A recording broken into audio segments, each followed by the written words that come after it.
男人手里拿着鲜花准备去约会，但突然他打开了排水槽，然后伸手到下水道里。别误会，下面没有藏宝，其实是一只流浪猫被卡住了，他几乎把半个身体都伸了进去，幸好最终把流浪猫救了出来。这时他突然想起还有个约会，他急忙把流浪猫交给旁边的女孩，然后赶紧跑去赴约，边跑边给女朋友打电话解释情况。即使是和未来媳妇的初见，也不过是匆匆一瞥，好在他还是赶上了和女朋友的约会，但女朋友却因为他身上的气味而皱眉。大贤只好赶紧解释，刚才在下水道救了一只小猫。听完后，女友给了他一个赞许的大拇指，之后女友就准备离开，大贤急忙抓住他的手，尽管大贤想要留住他，女友只是微笑着转身离开。失恋的大贤只好自己去喝酒解愁，一边看着旁边的毛绒玩具，他气得都不知道怎么办好。另一边星星知道朋友受到欺负，他急忙冲上天台，结果差点喘不过气来。小妹趁机准备偷袭，星星直接一脚把他踢倒，真是帅到不行。这时女团400摆出了阵势，看起来很强的样子，但被星星一个人轻松击败。星星很快就解决了他们，连团队的老大也被打得鼻青脸肿。离开天台后，星星本来想和华子庆祝一番，不过朋友的烟盒已经空了，他们只能失望而归。大贤抱着毛绒玩偶慢慢走过来，星星静静地看着他，心里突然涌起一阵怦然心动。大贤突然把玩偶扔进了垃圾堆，想到前女友的那些话，他心里一阵烦躁。三个人看起来都有点傻傻的，大贤立刻冒出了一个点子，闺蜜把最漂亮的星星推到大贤面前，两人意外的再次相遇。原本以为会有些火花，大贤却显得有点尴尬，想要离开，星星只好挡住大贤，还请他帮忙买3包烟。大贤听了直接拒绝，正要走，星星急忙拉住他，然后星星开始撒娇卖萌。最后大贤没抵挡住星星的撒娇，他给女孩们买了一袋糖豆。离开前，他劝他们尽量戒掉那些坏习惯，他们的青春应该花在更有意义的事情上。这话让星星心里泛起涟漪，他叫大贤等一下，星星助跑一跳，直接跳到大贤面前，然后就吻了上去。大贤反应过来赶紧阻止，但一切都已经晚了。临走时，星星还送出一个飞吻，真不知有几个男生能抵挡这种搭讪。3年后，大贤成了一家便利店的老板，因为长得太帅，店里的生意反而不好。虽然吸引了不少女孩子来店里，但她们大多只是为了和他合照，店里的实际消费很少，所以呢，店里堆满了过期的商品，只能眼看着营业额一直掉。但他真的没辙，还得同时照顾生病的老爸。原本是他和另一个人轮流看店的，现在只能他一个人撑场。再这样下去，他真的快撑不住了。然而就在那天晚上，一个漂亮女人向便利店走来，她站在那家大便利店的门前，脸上挂着甜甜的微笑。男人困得直打瞌睡，啃着饭团。他已经连续3天3夜没休息了。本来便利店是2人轮班的，自从父亲生病住院后，现在只剩他一个人守店。他已经忙了3天，强度很大，看样子他快支撑不住了。那天晚上，他在门口贴了一张招聘广告，然后就倒头大睡。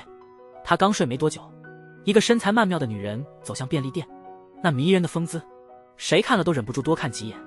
女人推门进店，她走到收银台，敲了敲桌子。大贤被惊醒，一个长发飘逸的美女映入眼帘。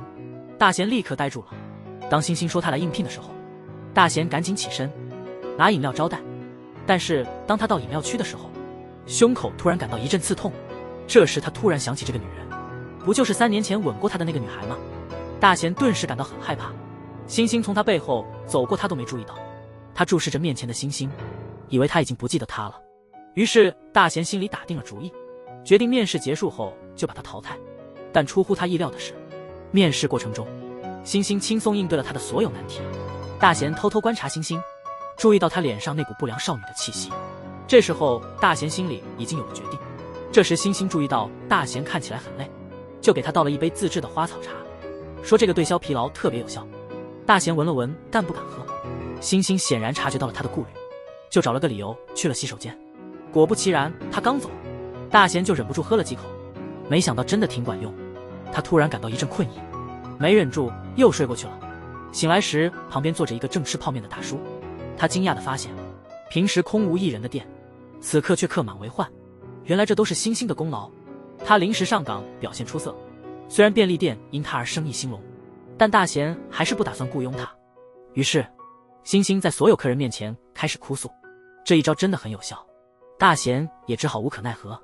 第二天，星星来便利店上班，没想到第一天就用他的甜言蜜语，让大贤的母亲高兴得合不拢嘴。看着星星这熟练的社交技巧，困惑的大贤不禁开始怀疑，他看起来怎么也不像22岁的临时工。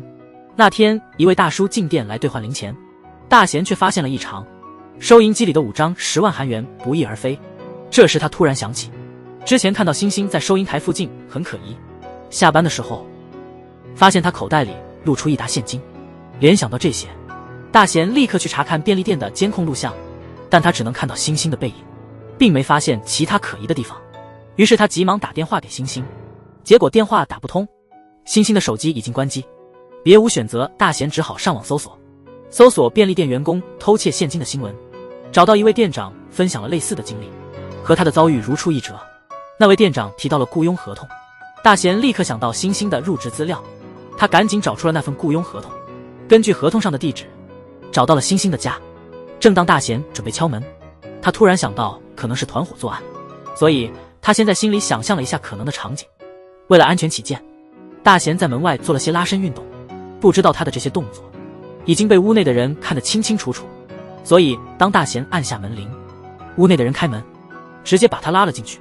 这个男人真是够倒霉的，好不容易找到一个兼职员工，结果工作没多久，店里的香烟全被扫空，连收银机里的钱也消失了。结果打电话给他，人家早就关了手机。男人只好通过雇佣合同找出店员的家地址，谁知道竟然他无意中闯入了一个扫黄现场，警察把他当成了客人，就把他抓了起来。真是倒霉，碰巧那个女人也曾用过星星这名字。大贤完全没法解释清楚，2个便衣警察把他按倒在地。好在大贤突然想起兜里还有份雇佣合同，他让旁边的女警帮忙拿出来。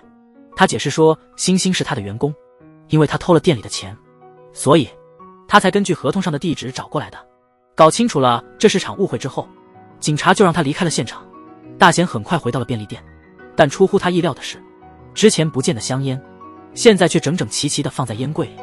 星星还向他炫耀，他已经把所有香烟整理好了，还找回了3盒绝版的华子，连之前不见的钱也回到了收银箱。大贤一时间有些懵，星星却没多想，他还以为大贤是特意来看他的。大贤还没搞明白是怎么回事，这时候那个刚刚误抓他的女警恰好路过便利店，他便上前去问大贤，那个偷钱的店员找到了没？这时星星刚好从店里出来，听到女警提到自己的名字，他便上前问发生了什么事。星星拿出雇佣合同给他们看看，结果是他们搞错了门牌号。女警又问大贤他真的有没有偷东西。这时候星星这才明白自己被误认为小偷了，他一气之下当场扔下工具走人。大贤急忙追出去解释，星星说是因为伯母急需用钱才拿的，伯母说过他会亲自向你解释这事，他不喜欢管别人家的事。他觉得大贤也和别人一样，没弄清楚就随便下结论。星星勉强笑着说没事，这种事他已经见怪不怪了。晚上大贤来到星星家门前，本来是想为今天的误解道歉的，可是按了好久的门铃也没人应，最后他失望地离开了。第二天星星回到工作岗位，大贤立刻迎了上去，还热情地送了份牛肉便当，但星星显然不想理他。大贤看他一到店就忙着打扫，就主动把他手里的抹布夺过来。大贤说自己是世界上最擅长清洁微波炉的人，然后他又开始清洁咖啡机。忙完这些后，看到星星正专心玩手机，大贤不得不大声叫他停下，然后真诚地道歉，说今天的一切都是自己的错。那天大贤去接女友下班，却被他以工作忙为由拒绝了。大贤虽然很失望，但还是安慰他说工作要紧，还说能见到你一面就足够了。傍晚时分，他迫不及待地等着下班，可星星一进门就闻到香水味，他还以为是大贤特意喷的香水。大贤解释这是女朋友刚买的，还说一会儿要去约会。大贤没太在意星星的话，此刻他满心只想着去赴约。工作交接好后，他就兴奋地离开了便利店。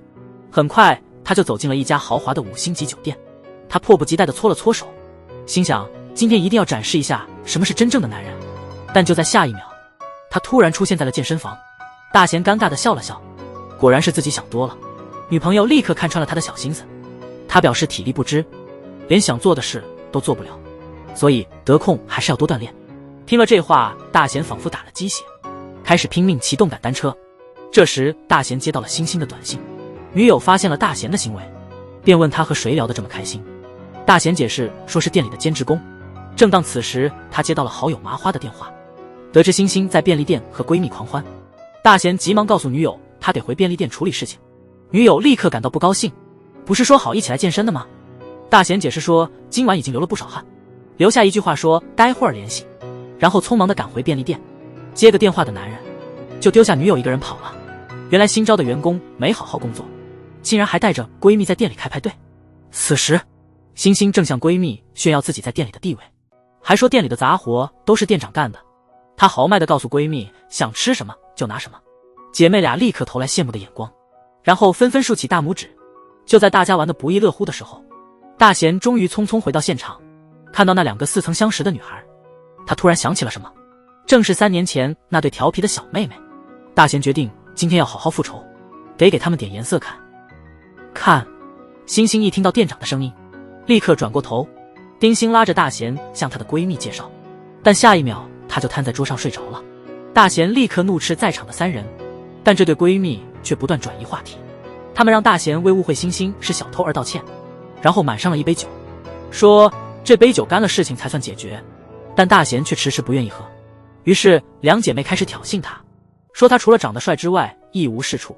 大贤一听这话就不高兴了，为了证明自己，他端起酒杯一饮而尽。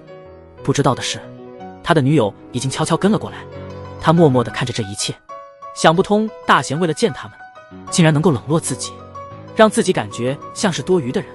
此时的大贤越喝越兴奋，接连喝了几杯，趁着酒意，闺蜜透露了3年前的秘密，告诉大贤星星曾经喜欢过他。大贤笑着没当真，他举杯说今天咱们不提过去，重要的是今天要喝得开心。没想到这杯酒一下肚，他就醉倒在椅子上了。两个闺蜜看着他们俩睡得多么相像，不禁感叹他们真是天造地设的一对。这时候星星醒来，看到大贤居然睡在自己旁边，于是她转向闺蜜俩看去，没想到他们却露出一丝坏坏的笑容。他们对星星解释说，我们把你喜欢店长的事都告诉他了。刚才星星还在埋怨闺蜜胡来，转眼她又变得好奇起来，她很想知道店长是怎么回应的。接着星星帮大贤到休息室休息，她望着熟睡的大贤，心里忍不住有些小激动。星星正打算离开，却被大贤紧紧抓住手不放，这一把牵挂深深触动了他的心。星星感到心情大好，此刻他沉浸在幸福之中，简直不敢相信这一切。听到大贤喊出了女友的名字，原本温柔的星星突然暴怒，一顿打后还觉得不解气，于是他又回头补了一拳。同时颜珠回到家后整夜都没睡好，他极想弄明白晚上的所有事情，刚发了条短信给大贤，又急忙撤回。颜珠犹豫再三，最后决定放弃。第二天大贤醒来感到脸部酸痛，照镜子才发现鼻血流了一地。他本以为可能是自己不小心撞到了，然后他捂着脸走出休息室。星星作态地瞟了他一眼，大贤不解为何他还没下班。星星说没看到，你醒我怎么走？他问大贤有没什么话要说。颜珠试探他是否需要醒酒，大贤急忙解释自己周末的习惯，偶尔想吃点辣的。颜珠却说你怎么不早说，菜都上了，现在换餐厅不太可能。大贤听了直冒冷汗，他支支吾吾说了半天也说不清楚，感觉气氛有点尴尬。他急忙换了个话题，他问女友为什么昨晚发的短信又撤回了。女友很镇定地说只是发错人了，明显是再也编不下去了。大贤只得低头吃饭，期间不停地称赞厨师的手艺。这顿饭看似简单，大贤却在女友的冷眼监视下度过。恋爱中的女孩子看人都觉得可爱。那个晚上，上班中的星星收到了好友发的视频，好友在视频里说你如果看到他这样子，肯定会改变对他的看法。星星本不相信，他随意地点开了视频，没想到看到了大贤跳舞的场面。视频里他跳舞的样子真是太搞笑了，星星忍不住笑出声。他突然发现店长不仅帅，连跳舞都这么有范，心里对他的好感更深了。接下来星星情不自禁地模仿起大贤的舞步，开始跳了起来。同时刚洗完澡的大贤在家中也跳起了蹦迪，他先是节奏性的踏步，然后挥动双手配合着摇头，最后摆出了个剪刀手的 pose。 跳完后他满意的躺在床上，他拿起手机忍不住查看监控，要确认星星是否在工作时间偷懒。他还打算约朋友出去喝酒，果不其然，星星并没有好好看店，又偷懒溜走了。开始行动吧。这时候大贤发现了什么，星星跳的居然是自己创的舞蹈，然后他不知不觉地摆出了剪刀手，店里的星星也跟着比划起来，两人的动作完全同步，简直不可思议。画面突然一转，接下来更不可思议的一幕发生了，大贤和星星竟然换了全新的造型，两人同时出现在便利店里，随后他们开始跳起老年迪斯科，蹦迪结束后他们还互相拥抱并亲吻。谁能想到这其实只是星星的白日梦，别看还挺逼真的，从梦中醒来的星星反而更激动了，他忍不住又开始跳舞。这一幕正好被几个混混看到，他们嘲笑星星像个傻瓜，还说大贤这个风中残烛的老头怎么结账时又故意掉了一把零钱。为了不给大贤添麻烦，星星选择了忍耐，但这些混混并没有就此罢休，他们把吃完的垃圾故意留在那里不清理。星星好心出来提醒他们，结果混混们视而不见地离开，星星的忍耐反而让他们更加肆无忌惮。第二天，混混们再次光临便利店，穿红衣的男子假装结账阻挡星星的视线，其他两个混混趁机偷取商品，把商品塞进口袋，得手后他们却说不买任何东西了。看着他们如此明目张胆，这次星星彻底爆发了，她让闺蜜帮忙看店，自己则独自追了出去。很快星星追到了一个胡同，她手提易拉罐走到混混面前，面对3个混混她毫不畏惧，还让他们把刚偷的商品结账。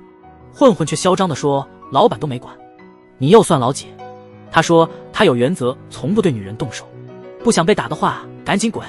红衣混混看他真的不怕，就更来劲了，于是叫小弟准备上，但他们不知道自己惹上了什么人。星星一把夺过一个混混的鞋子，然后用鞋底猛抽他的脸，接着把鞋子扔了出去，把混混砸倒在地。看到伙伴倒地，另一个混混也冲了过来，星星直接扫了他一个大腿。老大看到2个小弟都被放倒，气势汹汹地站了起来，说自己不是和他们一样的，起手试图来个旋风腿，没想到差点摔倒，尴尬地笑了笑，还想再耍帅，结果被星星一把抓住，狠狠地拍了下去，一记佛山无影脚轻松搞定。之前还在大叫的混混现在都跪着求饶了。星星给他们上了一课，让他们把偷的东西列个单，然后送回便利店结账。这幕被路过的麻花拍下，星星当然发现了他，麻花吓得躲到拐角，想给大贤打电话。这时星星突然出现在他面前，问他看没看到什么。麻花怎敢承认，他谎称自己有严重的夜盲症，晚上只能依靠嗅觉辨认。星星颇为理解，离开前还友好的和麻花告别。同时一位女士踩着高跟鞋向便利店走去，还记得上次大贤丢下她跑回便利店的事，所以颜珠对这个新来的兼职很好奇，她乔装打扮偷偷的来店里探个究竟。她进店拿了些东西去结账，恰好看到正在帮忙的星星的闺蜜，她以为眼前的卷毛女孩就是大贤新招的兼职员工，因此她松了口气离开了便利店。但摘下眼镜的她越想越觉得无奈，早知道是这个卷毛妹，她何必担心呢？这男人实在是太无趣了。为了给女友父亲庆祝生日，他特意准备了一份礼物，他满心期待的以为今天能见到女友的父亲，女友却在电话中直接拒绝了他，还说他父亲身体不适，所以今年想在家里简单过生日。大贤虽然很失望，但他还是理解的说没关系，让女友好好照顾他父亲，有机会我再去拜访。想到不能陪女友父亲庆生，大贤决定明天去参加同学聚会。第二天他提前叫星星替他顶班，星星以为他这么打扮是去约会，还凑过去闻他身上有没有香水味。大贤说今天没心情开玩笑，这让大贤更没心情搭理他了。谁知星星的猜测竟然非常准确。晚上大贤参加了同学聚会，席间同学们都称赞他找了个好女友，不仅能干还漂亮富有，大家都劝他早点结婚。听后大贤高兴极了，但当他去洗手间时，却意外看到女友全家在外面聚餐。昨天颜珠还说他父亲要在家过生日呢，没想到他今天竟然出现在这里。本来是我应该给他父亲送生日礼物的，现在却换成了另一个男人站在那儿。他父亲对这份礼物也显得非常满意，甚至还主动邀请那男人回家品尝红酒。这一幕让大贤心情复杂，难以言述。为了避免尴尬的场面，他只能选择躲起来，无奈地看着他们说说笑笑地离开。这或许是对他最大的讽刺吧。大贤回到饭桌时已经神情恍惚，他突然大笑起来，仿佛在嘲笑自己，就像个笑话一样。回到家之后，大贤开始使用星星推荐的软件道士，他今天的运势竟然是悲喜参半。确实如此，漫长的夜晚，他只能借酒浇愁。第二天，大贤本来想发短信质问颜珠昨晚的所见所闻，但几个学生的突然到访打断了他。正当他和学生们准备合影时，颜珠突然打来电话，他邀请大贤晚上一起吃饭。大贤二话不说就答应了。得知大贤有女朋友后，学生们纷纷离开了便利店。看到这一幕，他母亲立刻生气了，他质问他为什么不晚点接电话。下午店里只有那些学生，这下子真不知道该怎么办好。大贤赶紧承诺明天会加倍努力工作，但他现在得去和颜珠见面。于是他让有些懵的母亲帮忙看店。不久后，大贤和女友一起去了火锅店。颜珠直接坦白了昨晚的事，他问大贤是否认识赵成俊女士。昨晚他也参加了我父亲的生日聚会，我们不止在餐厅吃饭，还聊了很多，又一起回家继续喝红酒。正当大贤要开口，颜珠却打断了他。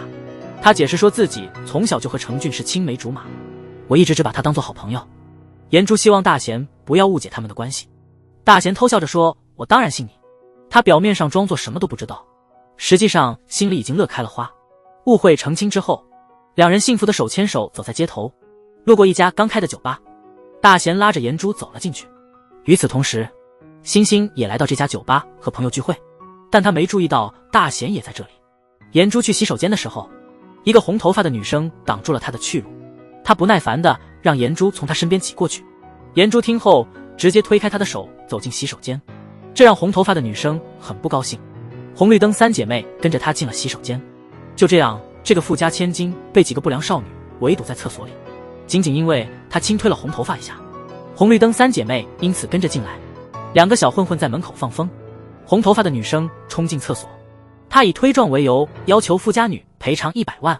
富家女认为她疯了，便拿出手机想求救，红头发的女生却把她的手机拍掉。富家女刚要捡手机却被踢开，她警告说赶紧拿钱摆平，还说没人会来帮她。与此同时，星星去洗手间时被门口的小混混拦住，绿头发的女生把她推到墙上，她还嚣张地说，这时候他们还没意识到事情的严重性，星星直接把他们踢进了厕所。红头发看到姐妹们突然都倒下了，他一见星星要去厕所，立刻拦住她，直接追问个明白。颜珠想趁机溜走，却被红毛推进厕所，这倒让颜珠有机会求救。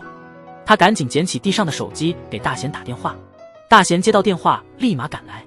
红毛假动作欲偷袭星星，星星却机敏地躲开了，还抓住他的手腕来了个肘击，然后反手一把他扔出去。这时候大贤也赶到了，看到有人欺负自己的女友，急忙上前把星星推倒，然后急忙问颜珠有没有受伤。星星一站起来就想发火，却意外发现来的是大贤。颜珠这才明白星星只是店里兼职。大贤质问他在这里干什么，为什么要欺负他的女友。星星急忙解释自己没那意思，希望颜珠能帮忙说清楚，但颜珠却否认星星帮忙的事，反说星星和欺负他的人是一伙的。大贤听后很失望，对星星的辩解充耳不闻，留下一句话就带颜珠离开了。可以想象星星此刻多伤心，心里肯定很难受。送颜珠回家的路上，颜珠要大贤把星星开除，说星星这种人不适合在便利店工作。但大贤因为之前误会过星星，所以犹豫了一下，颜珠就让他好好考虑，然后他就转身回家了。大贤回到便利店后，麻花告诉他星星打架的事，还给他看了当时的视频。大贤看了简直不敢相信，虽然不明白星星为何动手，但他心中似乎已有所猜测。第二天便给女友打电话，告诉他决定开除星星。然而三个小混混的出现让情况发生了变化，他们递上了清单，把结算的现金和检讨书交给大贤。原来在星星的教诲下，他们深刻意识到了错误，现在已经是改邪归正。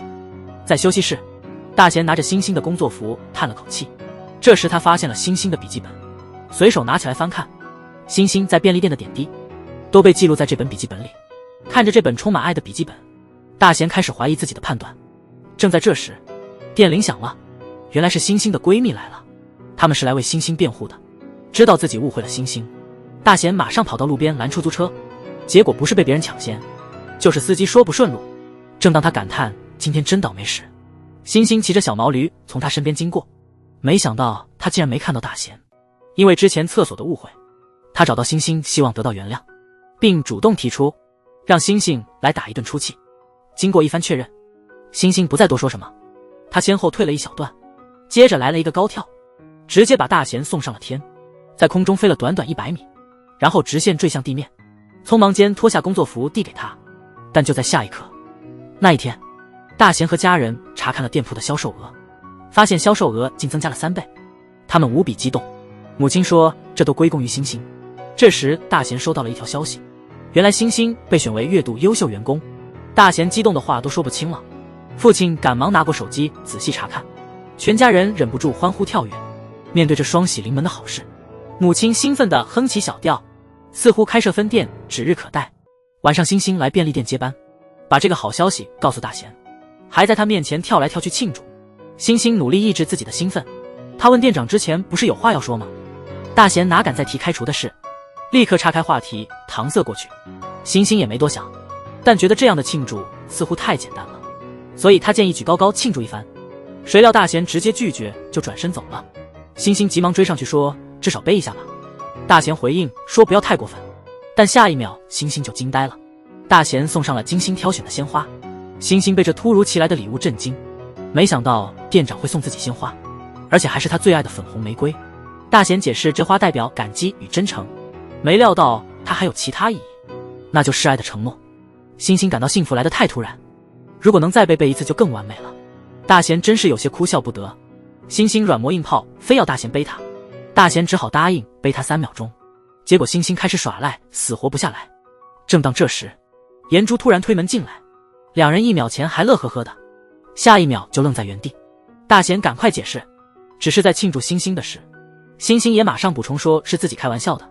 颜珠听了之后反而很冷静，还主动提出一起吃饭庆祝，这让大贤感到不安。大贤连忙拒绝，觉得没那必要。再说便利店没人看店怎么办？就在这时，麻花恰好走了进来，3人都盯着他看。大贤和星星立刻想到麻花的感受，颜珠随即带他们去了家高档餐厅，门口经理热情迎接。但是打扮朴素的星星遭到了经理的轻视，点菜时星星因为看不懂英文菜单，被颜珠嘲笑了一番。他还故意跟经理谈起昂贵的红酒，让大贤给他倒酒，显示自己的地位，这让星星感觉很受挫。两人之间气氛紧张，一顿饭让大贤坐立不安。离开时，颜珠和大贤手挽手，亲密无间。星星一个人默默地走在后面。幸好这时大贤接到了便利店打来的电话，原来是送货司机打来的。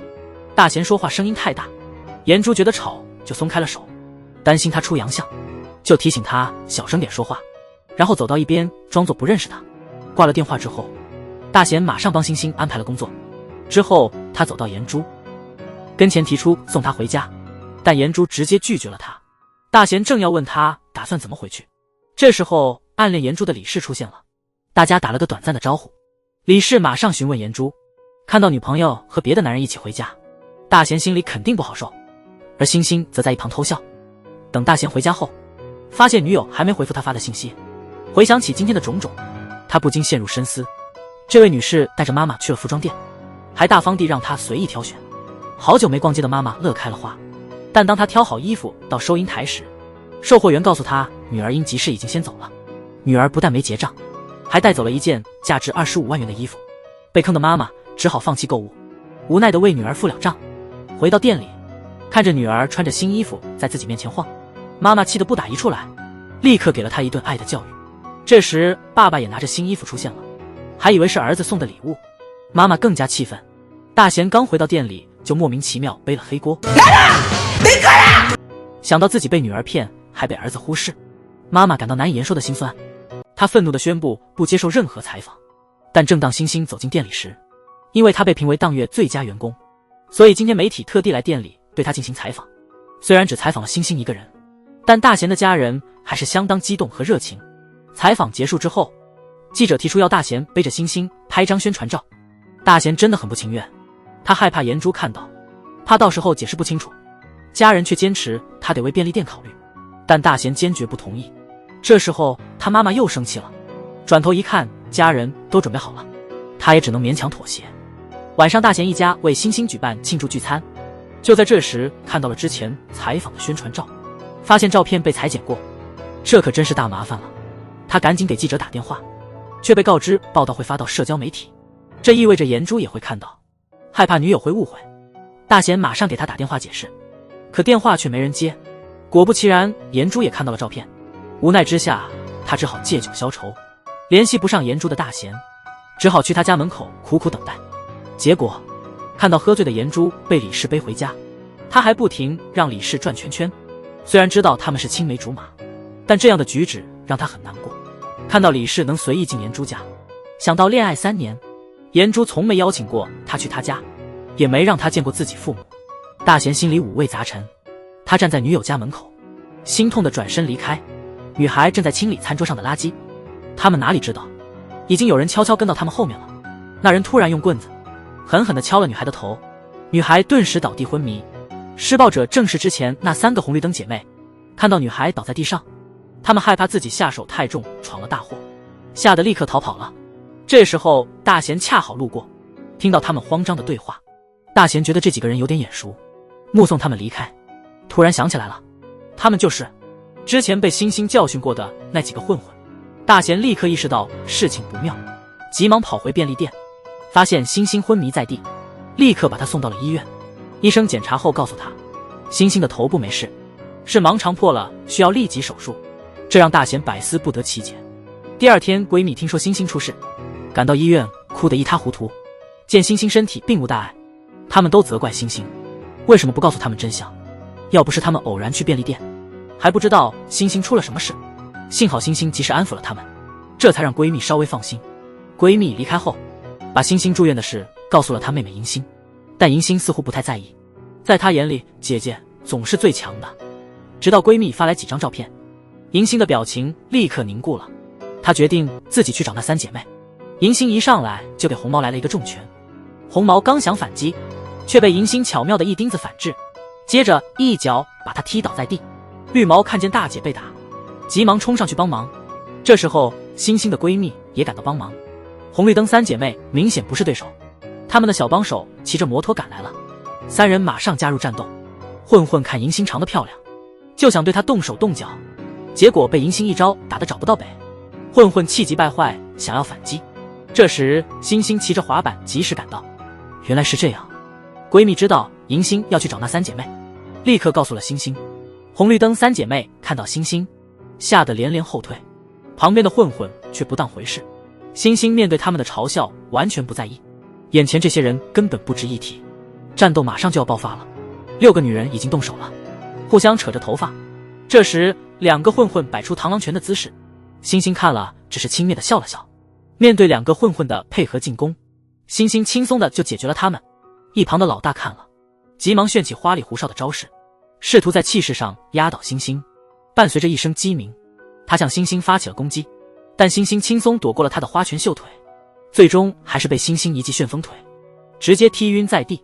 红绿灯3姐妹见状立刻逃跑，闺蜜和银星对星星佩服得五体投地，3人兴奋地围着她跳起舞。而在对面，颜珠的妈妈查了大贤的所有信息，然后她走进了便利店，假装要买价值100万元的商品，坚持要求送货上门。值班的大贤父亲马上就同意了。大贤回到店里也对这订单吓一跳，父亲得意地说，都是因为自己才拿下的这单子。大贤没好意思驳斥父亲的自信，但他打算把这位慷慨的顾客变成常客，却不知接下来的事让他颜面尽失。大贤开车到送货地址时彻底惊呆了，这不是颜珠的家吗？男人被女友的妈妈用小费羞辱，女友恰好回家却没阻止。就刚才颜珠的妈妈在大贤的店买了一堆商品，故意要求送货。大贤不知情的到了现场，发现是女友家，还是硬着头皮进去了。正巧颜珠也回家，2人对视无言。妈妈见女儿回来，就故意用小费羞辱。大贤见状急忙摆手拒绝，颜珠却没钱去阻止。大贤尴尬的看了他一眼，还是礼貌的接过了小费，然后慌忙离开。大贤离开后，颜珠的妈妈厌恶的让佣人扔掉买的东西。这时颜珠才反应过来，她急忙跑出门，拨打电话给大贤，告诉他不用放在心上刚才母亲的行为。大贤虽然口头上说没事，但眼眶的泪水透露出他的委屈。挂掉颜珠的电话之后，大贤一个人走到了天桥上，回想起自己的尊严被无情践踏，而颜珠却置之不理。意识到这种贫富差异后，大贤终于明白为何交往3年颜珠一直不愿意带他见父母。想到这些，大贤情不自禁地擦去眼角的泪水。与此同时，颜珠不断给大贤打电话，但电话却无人接听。颜珠只好去便利店找他，却被告知大贤不在，还得知店里的兼职最近住院了，大贤可能去了医院看星星。于是颜珠匆匆赶往医院。到了医院，只见星星一个人在病房，他决定不能再这样坐以待毙，便走进病房告诉星星，自己和大贤交往至今未曾吵过架，但自从星星出现后，两人因为他而产生了很多误会，这让星星感到非常自责。第二天，星星鼓足勇气向大贤提出辞职，大贤对此感到困惑。星星解释说，自己本就有辞职的打算，他不想让大贤觉得他是个坏孩子，这是他为什么如此努力工作，他希望能够得到大贤的认可。在辞去便利店工作后，为了供妹妹上学，他白天辛苦送外卖，晚上开始在各大餐馆做促销活动，但命运似乎并不站在他这边。那天晚上，星星回到家，发现一群人正在打包他们的行李。原来他之前交的年租被二房东骗走了，现在二房东人间蒸发了，根据合同，他们必须搬离这里。对于刚辞职的星星来说，无疑是雪上加霜。无家可归的星星只好带着妹妹去三温暖过夜。那个晚上，妹妹对星星表示了感激，感谢这些年的照顾，还承诺将来一定会报答他，让他过上好日子。感受到妹妹的成熟，让星星心情稍微好转。但就在第二天早上醒来时，妹妹已经不见了。她给星星留下了一张纸条，还带走了她所有的积蓄。这突如其来的变故使得已经遭受重创的星星瘫坐在地，彻底崩溃了。那个晚上，大贤的母亲在路上被人拦下，有人告诉她，店里的兼职女孩最近一直住在三温暖，她也是被二房东骗了，已经没有家了。听到这些，母亲立刻放下手中的篮子，急忙跑向三温暖。此刻，她只想找到那个命运不幸的女孩。两人在恋爱3周年纪念日的前一天，邀请女友一起去看歌剧音乐会首演，但女友的表情显得很不自然，因为她早就收到了李氏的邀请，但又不好直接拒绝男友的邀请，所以只好先答应了，打算第二天再说。她给男友打了个电话，解释道自己负责的一个重要客户要来公司谈项目，突然有事，今晚可能去不了了。大贤虽然心里挺失落，但还是安慰他说没事的，毕竟工作是最重要的。晚上他一个人坐在歌剧院，旁边空着的座位让他显得更加孤单。他不知道颜珠其实也在场，他所说的工作其实是陪李氏和客户一起看演出。回到家，大贤疲惫地伸了个懒腰，突然听到楼梯口有声响，他便朝那边看去，看到一个白衣女子正从楼梯上走下来。大贤吓得一时语塞。就在这时，女人抬头露出漂亮的面庞，大贤这才松了口气，定睛一看，还以为是幻觉。大贤好奇，星星怎么会在自己家？这时，听到动静的妈妈走出房间，告诉大贤是她带星星回来的，星星今晚要在这里过夜。大贤立刻表示反对，他不想再让女友误会，于是坚持说自己和星星只能留一个。大贤还试图说服妈妈，结果被妈妈冷淡拒绝，显然这是典型的母爱。第二天，大贤本以为颜珠错过演出会遗憾，于是花了大价钱买了音乐剧门票，然后给颜珠打电话分享这份喜悦。晚上他们按约定来到了歌剧院，但因为座位不是很好，大贤一直在不停地道歉。颜珠虽然说没关系，但她并不太开心。大贤也感觉到了她的心情不佳，所以在演出结束后，他准备了一个小惊喜。大贤拿出一张纪念票，说可以找导演签名并拍照。颜珠得知后，立刻想要拒绝。大贤因为座位问题感到内疚，所以他想用这个机会来补偿，一边说一边拉着颜珠去合影。但颜珠始终低着头不看导演，他害怕被人认出，便用桌上的面具遮住半边脸。然而李氏刚好路过，看到了这一幕。他们合影结束后，大贤想着接下来去哪里，但颜珠说自己感觉不舒服。大贤提议先吃饭再回，但颜珠直接拒绝了。大贤还想再说点什么，颜珠却转身叫了辆出租车，没有打招呼就离开了。大贤傻站在那里看着车子离去，他无奈地叹了口气，眼眶突然红了，感觉和女友的距离越来越远。只因为不满这次的约会，他就这样走了。他突然感到维持这段关系实在太累，于是转身直接去了赵李氏的酒吧。赵李氏看着颜珠心事重重，他伸手示意想要安慰她，颜珠却没有拒绝。两人目光交锋，紧紧相望。此刻空气中的荷尔蒙更加浓烈。而在另一边，大贤刚走到店门口，本想问问女友是否安全到家，打电话过去却没人接，他却不知道，此时他的女友已经在别人怀里，他还天真的以为颜珠已经去睡了。与此同时，星星接到了市长的电话，得知自己成为上半年的销售冠军。本来他不想去公司领奖，但听说有奖金，他还是答应了。第二天他去公司领奖，进电梯时却撞见了颜珠，情敌相见本应眼红，两人却礼貌地打了招呼，表面看似平静，实则谁也看谁不顺眼。在领奖台上，星星穿上了冠军制服，领到了奖金和音乐剧门票。颁奖的正是赵理士。合影后，他随口问赵理士，这个音乐剧真的像宣传说的那么精彩吗？这时星星突然想起伯母曾说的话，他突然意识到了什么，看着台下的颜珠，星星决定不再退让。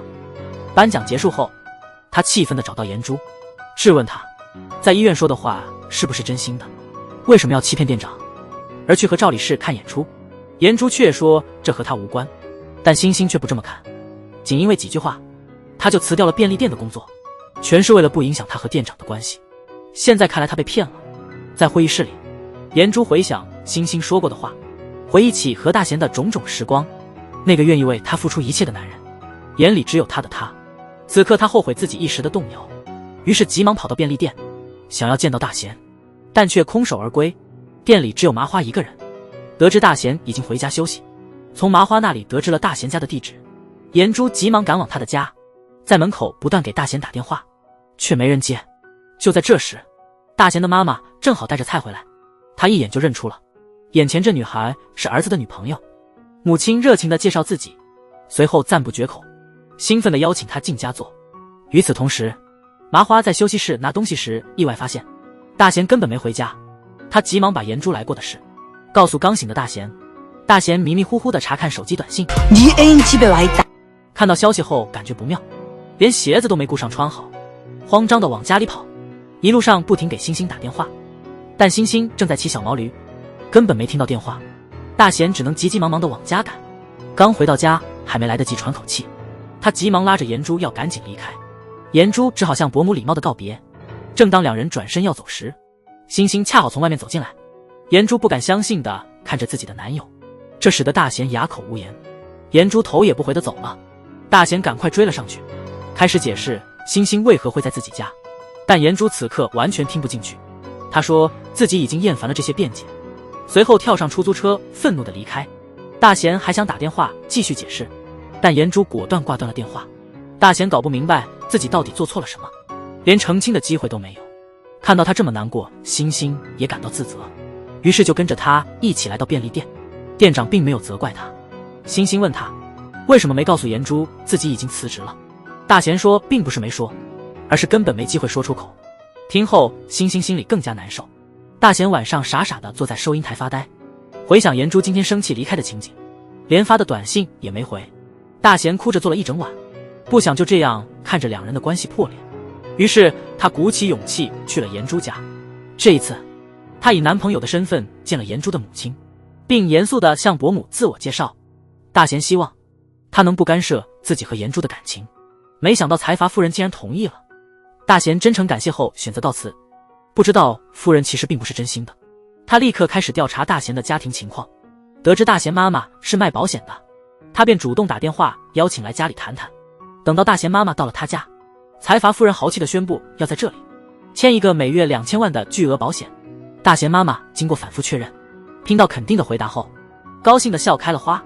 就在这时候，财阀夫人开始提起她的女儿，说她留学回国后在一个大公司担任高管，原本前途无量，却偏偏找了一个不太理想的男朋友，学历不高，连工作和家庭背景都一般。大贤妈妈完全没意识到她说的是自己的儿子，还在旁边点头表示同意，不停地向他表示感谢。与此同时，得知大贤爸爸没工作后，他特意安排以300万月薪聘请他成为女儿的专职司机，每天只负责接送颜珠上下班。大贤爸爸看着眼前的这个大公司，不禁感叹这世上的巧合，这不就是儿子工作的便利店总部吗？晚上父母召集儿女一起吃饭，庆祝他们的好运气。本该开心的聚会，但大贤怎么也高兴不起来。第二天上班时，大贤终于收到女友发的短信，原来颜珠约他出来见面，晚上两人在之前去过的火锅店见面。大贤打算今晚好好解释一切，但是颜珠直接向他提出分手。颜珠当场要求分手，正式向他提出了分手。尽管他努力想挽回，他却头也不回地转身离开，然后走向门外停着的豪华轿车，看着女友和赵李氏一起远去。大贤失魂落魄地站在原地，长时间难以平复。在车上看着难过的颜珠，赵李氏再次伸出手安慰。这次颜珠没有拒绝，赵李氏随后为他举办了分手派对，庆祝他重返上层社会。同时狼狈不堪的大贤回到了便利店，跟母亲换班。他的母亲毫不知情，还催他去问颜珠的生辰八字。面对絮絮叨叨的母亲，大贤只能装作镇定地送她走，然后痛苦地回到收银台。那种无力的挫败感让他几乎喘不过气来。第二天，颜珠被他母亲提升为公司高管，财阀夫人正是公司的第二大股东，颜珠作为股东千金的身份也公之于众。没想到一个低调的组长竟能隐藏这么深，同事们纷纷议论，一直针对颜珠的小胖不禁流下后悔的泪水。以前的同事将这消息告诉了大贤，当得知交往3年的女友竟是一个股东的女儿，他感到难以置信。回想女友曾说过的话，让他现在觉得异常荒谬。因此大贤决定找颜珠对质，质问他为什么不告诉自己的真实身份，是不是怕他知道后会向他提出要求。说出来之后，我们之间的关系可能就会变了。你原来从一开始就没信过我。面对大贤的追问，颜珠却说他和星星始终纠缠不清，说到底是他自己在欺骗自己。大贤没预料到颜珠竟然把所有错都归到自己头上，他们俩争吵不止。这时颜珠的妈妈恰好回家了，大贤这时看到了让他震惊的一幕，他看到自己满头大汗的父亲正从车上走下来，这才明白原来爸爸所谓的新工作是给颜珠家当司机。贤爸短暂的惊愕之后也感叹这巧合真是奇妙，没想到老板的女儿竟是自己儿子的女朋友，因此他只能用笑声掩饰内心的尴尬，然后急忙离开现场。躲在一旁的妈妈正好看到这一幕，这时她才明白原来之前签的保险和丈夫的工作都是财阀夫人故意安排的。大贤看到家人受辱，终于忍不住爆发了，他责怪颜珠不该拿家人开玩笑。我们虽然已经分手，但没有必要用这种方式，强调我们之间的身份差异。颜珠并没有解释，她直接走进了家门。大贤伤心地离开了，看着儿子默默离去的背影，妈妈心里非常痛苦。她来到颜珠家，为了生活，她还是选择提交保险单盖章，硬是忍住了心头的委屈。作为母亲，她鼓起勇气说，关于你说的女儿的男友的事，我又仔细想了想，女儿的男友也是她父母的掌上明珠，如果不合适，分手便是。我们不应比较谁优谁劣，更不能因为家庭背景就随意评判一个人。同时坐在车里的父亲想到儿子刚才的难过，他终于放下了车钥匙，决定辞职，走到外面的院子，看到颜珠的妈妈在打电话，他毫不犹豫地打开了地面的洒水器，用这种方式清洗这女人的罪恶，算是为儿子出了一口气。他走在回家的路上，经过一家小吃店，想到妻子喜欢吃鸡爪，便特地买了一份，回家后和妻子一起喝了杯酒。就这样一份鸡爪2杯酒，两个年过半百的人相互安慰对方的心，夫妻俩默契的没提今天发生的事，内心感到愧疚，但更加深爱自己的儿子。失恋了你会怎么办？是借酒浇愁，还是放声大哭，还是自我安慰放声大笑？男人坐在海边喝酒，释放心头的郁闷。这时星星像暖阳一样出现在他面前，男人以为自己看到了幻觉。星星坐下后，男人伸手捏了捏星星漂亮的脸蛋，没想到他越捏越兴奋，但星星并没有因此生气，反而安静地坐在一边听他倾诉，陪他一起喝闷酒，释放心中的苦楚。看到自己喜欢的男孩哭得像个孩子，星星感到非常难受，看着他醉醺醺的糗样不由得笑了，笑自己怎么会暗恋这样的一个男人。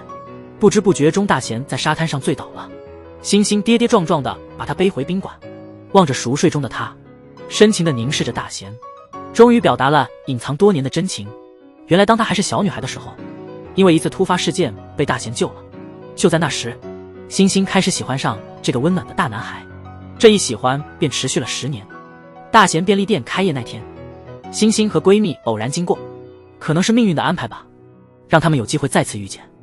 从那以后的每一天，星星都会不远万里的特意经过便利店，只为看一眼让他心动的那个人。无论风吹雨打，星星总会赶过来，只为能多看他一眼。那天，颜珠因公务来到便利店，他和大贤的重逢显得有些生疏。颜珠即将拍摄宣传片的消息告诉了大贤，他听后脸色阴沉的转身离开。很快就到了拍摄当天，双方打了招呼，就投入到了工作中。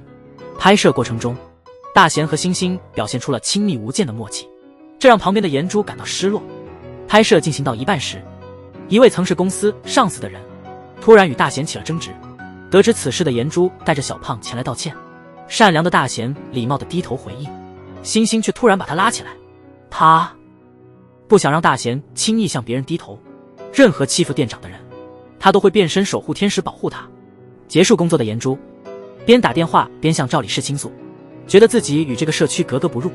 他的谈话恰好被旁边的贤妈听到，伯母气愤地痛骂了他一顿，然后带着丈夫直接离开了，留下颜珠在原地感到尴尬万分。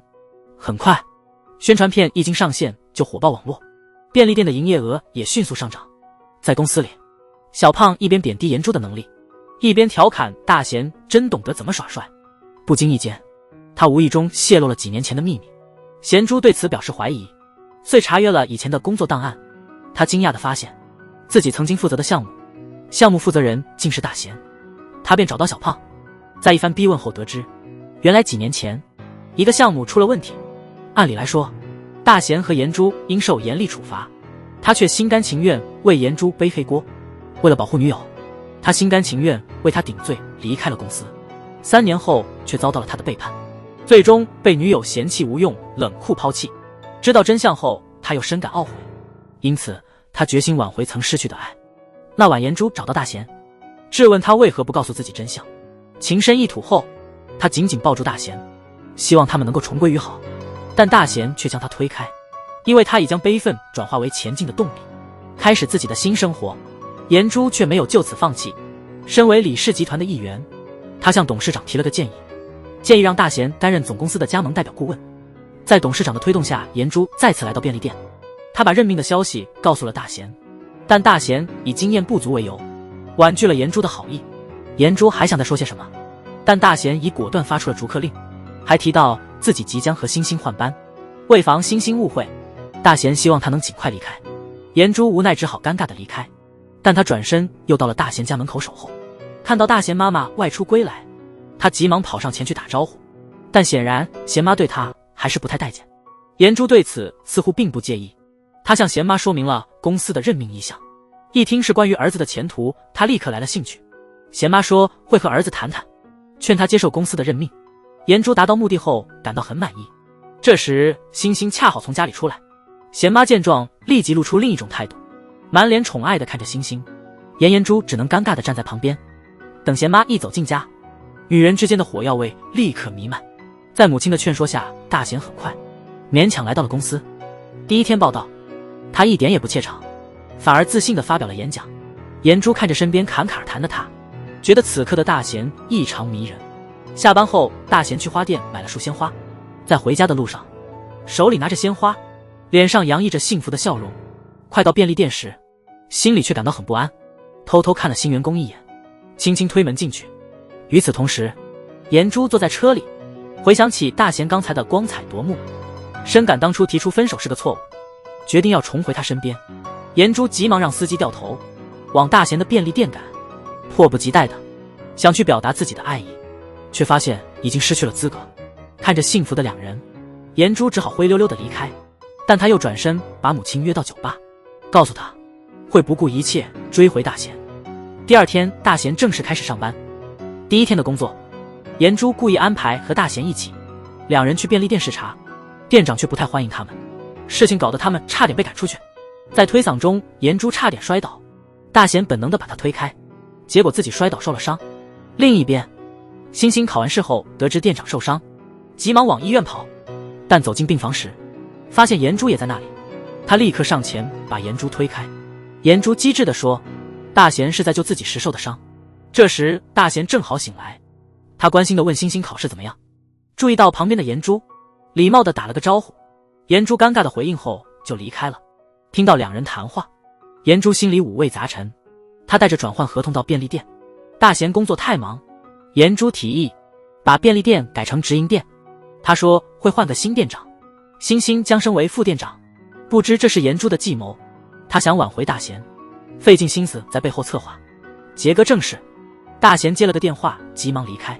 颜珠趁机讨好大贤的妈妈，不停夸大贤的好。贤妈听了心花怒放，她还送了份贵重的礼物，想改变贤妈的看法。贤妈看后非常高兴。星星看着颜珠讨好妈妈，心里很不是滋味。她默默地走出了便利店，没想到颜珠也跟着出来，还得意地对星星说，那天颜珠特意打电话约贤妈吃饭，贤妈因为她之前的讨好并没有拒绝。晚上颜珠把喝醉的贤妈送回家，母亲对着儿子连连夸奖，然后紧紧抱住颜珠狂亲一番，还叮嘱儿子以后要好好对待她。这让一旁的星星有点手足无措。在大贤把颜珠送走后，星星本来想照顾一下伯母，没想到贤妈却误把她当做了颜珠。看着伯母把自己视若珍宝，星星心里非常难受，但对这位像母亲一样关爱自己的长辈，他只能傻笑着自我安慰。这是男人第一次和母亲吵架，仅仅因为前女友刻意讨好，让他的母亲改变了对他的看法，所以母亲希望儿子能和前女友复合。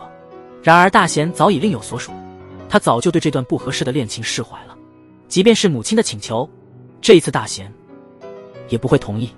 看着因为争吵而不欢而散的母子俩，星星的心里感觉很不好。晚上大贤特意邀请颜珠吃饭，他的目的很简单，坦白说他们之间已经没有可能了，他自己也早已放下了过去，也希望颜珠不再来打扰他的生活。听着大贤这么坚决的话，颜珠虽有千言万语却说不出口。第二天，星星像往常一样去上班，新来的店长已经开始在便利店工作了。来的正是小胖，他带来了一个新员工。只见短发妹子气势汹汹地看着星星，打了个招呼，脸上带着冷嘲热讽，自以为学了几天剑道，握手时想给星星一个下马威，结果他却被反教育了一番。第一次交锋惨遭失败，小胖借着货架摆放不美观为由，故意让星星重新摆放商品。为了不给大贤添麻烦，星星只好忍气吞声。之后，星星整理完一切后去休息室休息，看着这里曾经发生的一切，回忆起和店长在一起的时光，大贤为他准备的学习书桌，嬉戏打闹的快乐时光，醉酒后自己打闹的情景，还有受伤时店长的温暖安慰，这里处处都是他们的美好记忆。不知不觉中，一切已经变了，连下班后也看不到那温暖如阳光的笑容了。星星心情失落地回到家，看到躺在床上的贤妈无精打采，他急忙过去安慰，询问伯母怎么了。原来贤妈因为与儿子的首次争吵感到难过，她觉得自己这一生都很失败，所以不希望儿子也这样。星星理解伯母的一切所作所为，都是为了让店长能实现自己的理想。晚上吃饭时，星星劝大贤去向伯母道歉，虽然以前总是听从母亲的，但这次大贤有了自己的坚持。看着近在眼前的店长，星星希望他能保持原样，继续做个好儿子，然后在公司努力工作，为了一个更好的未来。星星最终决定离开这个温馨的避风港，虽然依依不舍，他还是轻手轻脚地提起行李离开了。最后一眼温馨的小窝，和那对待自己如亲生的伯父伯母，非常感激伯母在困难时给予的关怀，祝福他们一切都好，希望他们安好。经过大贤的房间时，依依不舍地看了一眼还在熟睡的店长，这次可能真的是告别了。第二天，大贤走进星星的房间，只看到床上留下的礼物和一封信，知道星星已经离开，大贤急忙打电话给他，电话却已经关机。他急忙跑到警局询问星星的消息，但是白跑了一趟。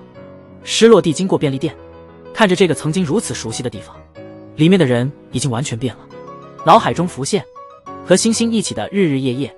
星星的离开让他措手不及，大贤一个人在家吃泡面，没有星星的陪伴，曾经的美食现在变得无味，空空的房子显得更加冷清。这时的星星已经在乡下，在一个僻静的花圃中开始了园丁的生活。晚上还在忙碌的星星偶然遇到两个混混，他们正在欺负老板的儿子。正义感爆棚的他当然不会袖手旁观，轻而易举地教训了那几个混混。可是当他把钱还给老板儿子时，那孩子却不领情，反而埋怨他多管闲事。这天麻花带着女友回乡见家长，他的女友竟然是星星的好闺蜜金飞。他们经历了几次难以置信的摩擦，最终在这些冲突中迸发出爱情。谁能想到表面邋遢的麻花，原来是个隐形的富二代，不仅家境殷实，连喷洒农药都用直升机，这让出身豪门的金飞也大吃一惊。在麻花的父亲带他们回家的路上，麻花意外发现了星星的踪迹，他们悄悄溜进花圃核实，果不其然，星星就在那里。麻花立刻给大贤打了个电话，大贤听说后急忙开车前来，他匆匆忙忙赶到花圃，看到了日思夜想的恋人，大贤心中充满了无尽的思念。星星听了非常感动，但他并未忘记初心。大贤急忙阻止即将离去的星星，还想再说些什么。就在这时，昨晚被揍的混混带着老大来找麻烦。大贤了解情况后，帅气地站出来，他想在星星面前展示不同的自己。星星期待地站在他身后，没想到刚要动手，却被混混一脚踢倒。帅气不过3秒钟，这一下却彻底激怒了星星。他用手中的毛巾当作武器，迅速解决了几个小混混，甚至将老大制服，轻松搞定。他赶紧检查大贤的伤势，经过一番谈心，大贤看到星星安然无恙，决定尊重星星的选择。临别前，他提起了10年前的事。那时在跆拳道馆，他救了一个小女孩。原来这件事大贤一直记着，那是一次偶然的相遇。他知道星星已经等了自己10年，所以这次轮到他去等星星回来。为了等待自己深爱的女孩，他拿出了辞职信，辞掉了公司高管职位。面对前女友最后的挽留，他只是淡淡一笑回忆。这时颜珠终于明白，他已经彻底失去了那个只有眼里有自己的男孩。晚上颜珠失落地吃着路边小吃，他告诉母亲自己打算去国外发展。虽然母亲极力反对，但他已经决定了。财阀夫人邀请大贤母亲出来见面，贤妈从他口中得知，3年前儿子因为颜珠的事离开了公司，想到自己一无所知，却还一心想让儿子和颜珠复合，无意间给儿子造成了这么大的压力。想到这里，他感到非常羞愧。面对眼前的这位女士，这次他决定不再退让。在家里，大贤的父母欣赏着星星送的礼物，经过深思熟虑，大贤还是决定告诉父母，星星已经离开。当父母知道星星是为了不阻碍大贤的前途才离开，贤妈这才意识到自己当初的话说错了。回想那晚，她在星星面前试图让儿子和颜珠复合的场景，想到自己无心的话语竟然伤到了星星，贤妈感到非常懊悔。大贤明白母亲的苦心，但他只想过父母那样的生活。尽管时常吵闹，他们还是离不开对方，都是为了这个家。他们一直互相扶持，这样简单轻松、快乐幸福的生活是他向往的。听到儿子的真心话，母亲被感动得热泪盈眶。他们才首次了解儿子真正的人生愿望。大贤离开之后，母亲再也控制不住情绪。那一天，星星拿到考试合格通知，开心地跳了起来。但很快他意识到，合格证书寄到了大贤家，没办法，晚上他只好悄悄去大贤家门口。正翻找合格证书时，伯父伯母恰好回来，他急忙躲到一边。听到大贤辞职的消息，情不自禁叫了出来，结果被两人发现。面对伯母关心的问询，他忍不住哭了。便利店没有他的日子，大贤又独自看店，连续工作3天3夜，几乎撑不下去。他像以前一样昏睡过去。就在这时，一个婀娜多姿的女人向便利店走来，一切如初，那迷人的姿态谁不多看2眼，真让人忍不住多瞧一眼。看到门口挂着自己的招聘广告，星星感到无比感动。他推门走了进来，走到收银台，轻轻敲了敲桌面。熟睡的大贤被吵醒了，看到眼前这位长发飘逸的女孩，大贤像出箭矢一样迷了神。他还以为是过度劳累产生的幻觉，不敢相信地上前仔细看，直到脸被捏得生疼，这才明白这一切都是真的。与此同时，麻花一名漫画家决定把他们的故事绘成漫画，这本漫画将命名为《便利店星星》。大贤和星星最终也终于走到了一起。